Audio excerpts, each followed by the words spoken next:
ETF index mutual funds నేర్చుకుని stock మార్కెట్లో రాణించాలనుకుంటున్నారా? వెంటనే ఈ నెంబర్కి కాల్ చేయండి.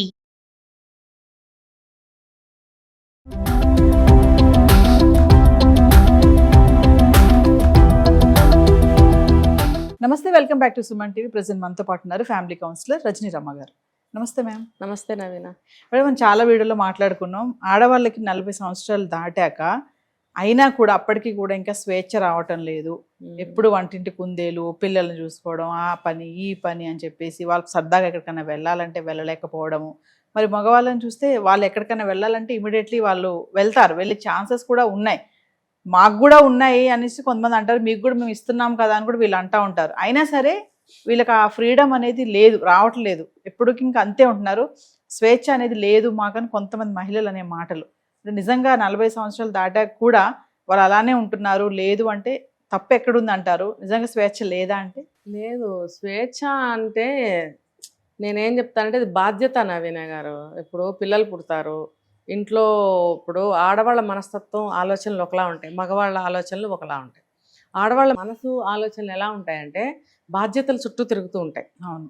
మగవాళ్ళు ఏంటంటే బాధ్యతల నుంచి బయటపడే ఆలోచనలు చేస్తూ ఉంటారు.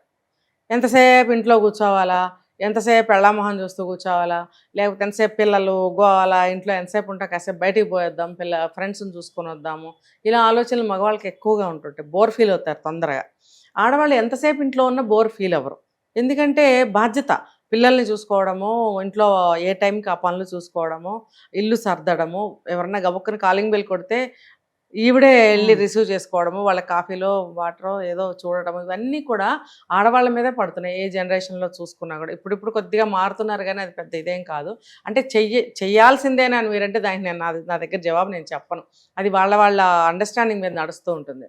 కాకపోతే స్వేచ్ఛ అనే మాటకు వస్తే కనుక బాధ్యతలు, ఈ బాధ్యతల వల్ల ఆడవాళ్ళు తొందరగా అన్నీ తెంచుకుని బయటకు వెళ్ళలేకపోతున్నారు. కొంతమంది వెళ్తున్నారు ఇప్పుడు, ఆ వెళ్ళినందువల్ల నష్టాలే కానీ లాభాలు అసలు లేవు. చూడండి, పిల్లలు ఉంటారు, ఉన్నప్పుడు ఆయన వెళ్ళిపోయాడని చెప్పి ఈమె కూడా వెళ్ళిపోయింది అనుకోండి, పిల్లల పరిస్థితి ఏంటి అక్కడ? అందుకని అంత తొందరగా ఆడవాళ్ళు తెంచుకుని వెళ్ళలేకపోతారు. అలా తెంచుకుని వెళితే కనుక ఆ ఇల్లు ఇంకా పైకి రాదు. కాబట్టి ఇది స్వేచ్ఛ లేదు స్వేచ్ఛ లేదు స్వేచ్ఛ లేదు అని మనం బాధపడుతూ ఉంటాము, కరెక్టే. కానీ అప్పుడప్పుడు మనకి మనసుకి స్వేచ్ఛ కావాలని అనిపిస్తుంది. అది మనం వాళ్ళు ఇచ్చిన పైన మనమే తీసుకుంటూ ఉండాలి. ఎలా అంటే మనకు కావాల్సిన ప్లేస్ కానీ, ఒక గుడి అవ్వచ్చు, మూవీ అవ్వచ్చు, లేదా ట్రిప్ అవ్వచ్చు, ఊరు చుట్టాలింటికి కావచ్చు, ఏదైనా ఒక చిన్న పార్టీకి, ఫంక్షన్కి, ఇలాంటివన్నీ కూడా మనం క్రియేట్ చేసి వెళ్దామని కూడా చెప్పచ్చు. చెప్పి అంటే కొంతమందికి చెప్తే కానీ అర్థం కాదు. కొంతమంది మగవాళ్ళే ఫ్రీక్వెంట్గా ఏదో ట్రిప్ వేసి ఫ్యామిలీని తీసుకెళ్లే వాళ్ళు ఉన్నారు. కానీ ఎవరికైతే ఇవి అందుబాటులో ఉండవో వాళ్ళకి నేను చెప్తున్నాను. అన్నప్పుడు మొద్దు మనస్తత్వాలుగా ఉంటారు కొంతమంది మగవాళ్ళు. అబ్బా హాయిగా వండుతుంది, తింటున్నాను, ఫోన్ మాట్లాడుకుంటున్నాను, ల్యాప్టాప్ కొట్టుకుంటున్నాను, ఫ్రెండ్స్ దగ్గరికి వెళ్తే వెళ్ళొస్తున్నాను, మళ్ళీ ఇంటికి రాగానే తలుపు కొడితే తీస్తుంది, టైంకి పెట్టేస్తుంది, అబ్బా హాయ్ బిందాస్, ఎక్కడికి వెళ్ళాలనిపించదు. ఇవన్నీ చేయటం వల్ల ఆవిడకి వెళ్ళాలనిపిస్తుంది కదా, రెస్ట్లెస్ అయిపోతారు. అలసట, బ్రెయిన్కి బాడీకి అలసట, విత్ కిడ్స్, ఇంకా ఇంట్లో బాధ్యతలతోటి ఆవిడ విసిగిపోతుంది. అన్నప్పుడు ఆవిడకి ఒక విరామము ఇది కావాలని అతను ఆలోచించాడు, అంతే. 100కి ఒకళ్ళిద్దరు ఉన్నారేమో, వాళ్ళ గురించి మనం మాట్లాడద్దు. ఆలోచించాలని నేను ఇక్కడ చెప్తున్నాను. లేకపోతే ఈ టైటిల్ పెట్టుకుంటాం మనం, మాకు స్వేచ్ఛ లేదు స్వేచ్ఛ లేదు స్వేచ్ఛ లేదు. స్వేచ్ఛ అనేది ఒకటి ఇచ్చేది కాదు, అర్థమైందా? అది ఉన్న ప్రతి వ్యక్తికి కూడా స్వేచ్ఛ అనేది ఉంటుంది. దాన్ని ఎలా ఉపయోగించుకోవాలి, ఎలా మనం అవైల్ చేసుకోవాలని ఆలోచించడంలోనే మనకు స్వేచ్ఛ వస్తుంది. ఇప్పుడు టైం తీసుకుని మనం కూడా ఎక్కడికైనా వెళ్దామని పురమాయిస్తే తీసుకెళ్లే వాళ్ళు కొంతమంది ఉంటారు, పురమాయించినా తీసుకెళ్ళిన దరిద్రులు కొంతమంది ఉంటారు. సో వాళ్ళ పరిస్థితిని బట్టి మనం ప్లాన్ చేసుకుని మెల్లగా చెప్పి ఇలా వెళ్దాం, ఒక ప్లాన్ చేసుకుని మనం ఒక ఏమంటారు సలహాలాగా ఏమన్నా అనుకోండి అంటే కనుక అందరూ బయలుదేరుతారు. అంటే అది కూడా కొంతకాలానికి రిస్క్గా అనిపిస్తుంది. ప్రతిసారి నేనేనా అనిపిస్తుంది. మరి వాడికి తట్టదు, ఏం చేస్తావు? ఇప్పుడు పిల్లల్ని తీసుకుని వెళ్ళాలి, నీకు వెళ్ళాలనిపిస్తుంది, అతను పలకడు, ఏం చేస్తావు? ఒక్కళ్ళమే వెళ్ళి వస్తే కూడా అంత ఆనందంగా ఉండదు, భర్తతో వెళ్తే బాగుంటుంది అనిపిస్తుంది. అలాంటప్పుడు ఏం చేయాలంటే మనమే కొంత అలవాటు చేసి వెళ్దాం అని అంటూ ఉంటే వాళ్ళు కూడా కొంతకాలానికి మారే ఛాన్స్ ఉంది. మారద్దులే బాబు, కాస్త కనీసం పిలిచినప్పుడల్లా వస్తూ ఉండు, అన్నే రాజీ మార్గానికైనా మనం వచ్చినట్టయితే అతన్ని భర్తగా సదరు భర్తని మనం తీసుకుని వెళ్ళొచ్చు అనమాట. దాన్ని మనం స్వేచ్ఛ కోల్పోయామని అనుకోవాల్సిన అవసరమే లేదు. అంతా మన చేతిలోనే ఉంటుంది. నువ్వు గంటలో పని చేయాలంటే గంటలో చేయగలవు, 4 గంటల్లో చేయాలంటే 4 గంటల్లో చేయగలిగే కెపాసిటీ స్త్రీలకు ఉంటుంది. కాబట్టి ఏడవలసిన పని లేదు, రిస్క్గా ఫీల్ అవ్వాల్సిన అవసరం లేదు, బాధపడాల్సిన అవసరం లేదు, ఏదో పోగొట్టుకున్నామని డిప్రెషన్లోకి వెళ్ళాల్సిన అవసరం లేదు. అన్నీ మన చేతిలోనే ఉన్నాయి.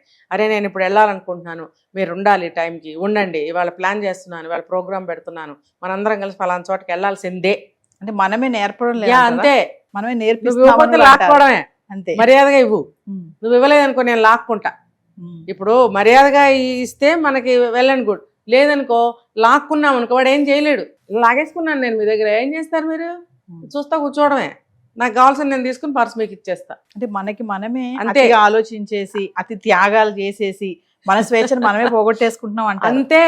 అంతే అంటే నేను చెప్పాను కొంతమంది దరిద్రులు ఉంటారని, ఆ దరిద్రులు ఇందులోకి తీసుకురాకండి. అంటే వాళ్ళు దేనికి లొంగరు అనమాట. ఒక ఎంజాయ్ చేద్దామని ఒక నవ్వడు, ఒక జోక్ వేసినా నవ్వడు, ఒక సినిమాకి వస్తానంటే తీసుకెళ్ళమంటే తీసుకెళ్ళాడు, చుట్టాలింటికి వెళ్దామంటే వద్దంటాడు, ఒక ట్రిప్కి వెళ్దామంటే వద్దంటాడు, డబ్బు లేదా అంటే ఓ సత్యాంత ఉంటుంది వెనకాల, కానీ ఖర్చు పెట్టడం. డబ్బు ఖర్చు పెట్టడం ఇష్టం లేదా అంటే కాదు, మళ్ళీ వాళ్ళకి ఇష్టమైన వాళ్ళకి బాగానే ఖర్చు పెట్టుకుంటాడు. అన్నెసరీ అనిపిస్తుంది అనమాట. ఇదంతా రిస్క్, అందరిని తీసుకుని వెళ్ళాలి, ఇప్పుడు అనవసరం డబ్బు ఖర్చు, ఎవడెళ్తాడా?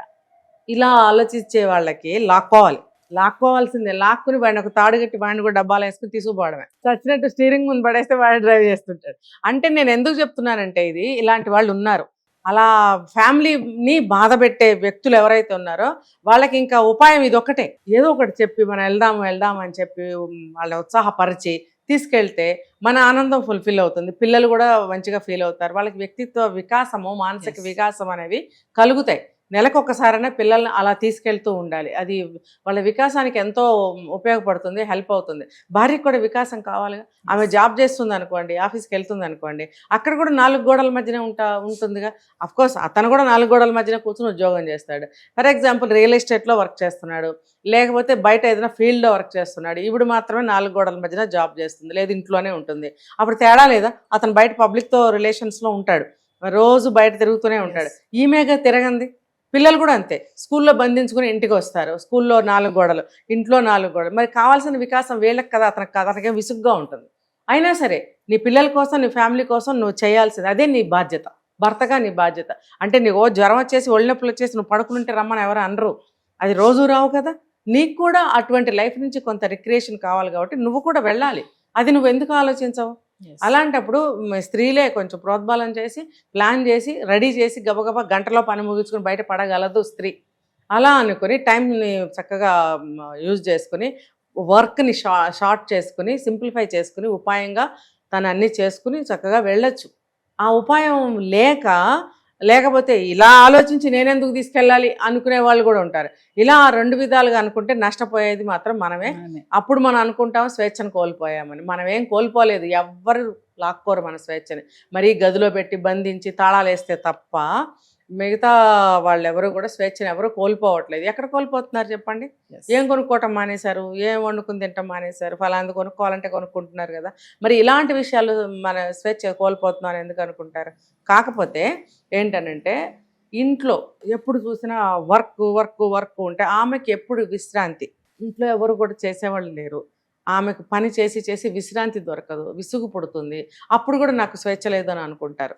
అది స్వేచ్ఛ లేకపోవడం కాదు, విశ్రాంతి లేకపోవడం. నేను చెప్పా, ఇప్పుడు నువ్వు ఎంత పనినైనా గంటలో కుదించుకోవాలన్నా కుదించుకోగలుగుతావు. 4 గంటలు పొడిగించుకుని చేయాలనుకున్నా నువ్వు చేసుకోగలిగే కెపాసిటీ నీ దగ్గర ఉన్నప్పుడు నీకు విశ్రాంతి కానీ లేకపోతే స్వేచ్ఛ కానీ నీ దగ్గరే నీకే దొరుకుతుంది. అది అందరూ కూడా మనసు పెట్టి ఆలోచిస్తే ఉపాయంగా దొరుకుతుంది. Thank you ma'am.